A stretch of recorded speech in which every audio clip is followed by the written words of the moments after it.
vous écoutez RTL. Et maintenant, je vous propose de faire éclairer notre lanterne sur les hologrammes. Ah. Bonjour Jean-Luc Anny, bonjour. Bonjour Philippe Bouvard. Définition des hologrammes pour ceux qui ne sont pas totalement au courant. Donc un hologramme, c'est la projection d'un être humain ou d'un objet sur, en fin de compte, une matière qui n'existe pas, tout simplement. Alors, c'est une image vraie qui est traitée d'une certaine façon, une image virtuelle, une image fabriquée. Alors, donc on peut partir à l'heure actuelle ou d'images qui existent, c'est-à-dire à partir d'une vidéo et on découpe le personnage à partir d'une vidéo, ou on fait une conception d'une image en 3 dimensions, et là c'est tout à fait une création. Alors j'ai lu là dans la presse que le Premier ministre turc avait fait un meeting en hologramme. Oui. Donc là, moi j'ai regardé... Alors, où était-il ? Il était en studio, en fin de compte. Oui. Le Premier ministre a dû être filmé d'abord en studio, et après il y a eu la projection sur un support holographique devant les personnes qui devaient l'écouter lorsqu'il a fait son discours. Ils l'ont filmé sur un fond bleu au départ, alors non ? Voilà, exactement. Pour les auditeurs qui ne connaissent pas le procédé, le fond bleu ou fond vert... Vert maintenant, oui. Vert ou bleu, comme on veut.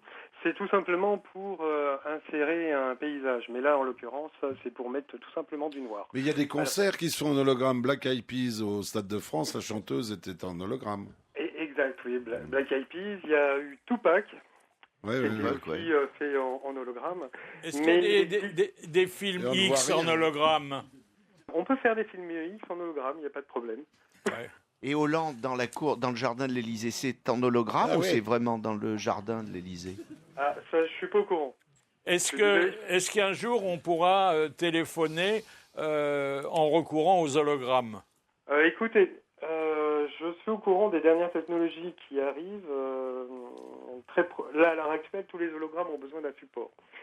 Donc, dans 2 ans, théoriquement, on est capable de reproduire une personne en hologramme en 4 dimensions, c'est-à-dire comme vous et moi. D'accord ? Donc, je pense que d'ici 4 ans, au niveau public, en téléphonant, on pourra avoir un hologramme. Alors, quand il y aura, par exemple, à la télévision, un concert normal et un concert avec hologramme, est-ce que ce sera spécifié ? Ça, c'est au niveau de l'honnêteté du chanteur. Ah oui, parce que ça permet de tromper le client, hein. Oui, mais je pense que, en fin de compte, ce que les gens aiment, à l'heure actuelle, c'est l'effet de surprise.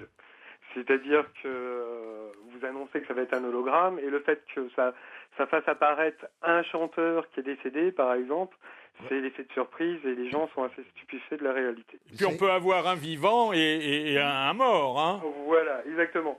L'effet bluffant, c'est d'avoir un chanteur vivant qui fait un duo avec un mort. Mais ça existe... c'est l'Aspalier. Hein. Ça existe déjà avec l'orchestre d'Elvis et Elvis Presley en hologramme. Ah oui, tu as Et raison. Sinatra aussi, oui. Et sur TF1, ils ont fait une émission comme ça où ils ont fait chanter en duo des anciens chanteurs morts et des chanteurs vivants. Oui. Sur TF1, c'était pas un hologramme. C'était quoi ? C'était un trucage vidéo. Ah, très bien. Vous voyez, vous êtes laissé intéressant. prendre. C'est pas la C'est même intéressant. Merci, monsieur Anny, merci beaucoup. Regarde.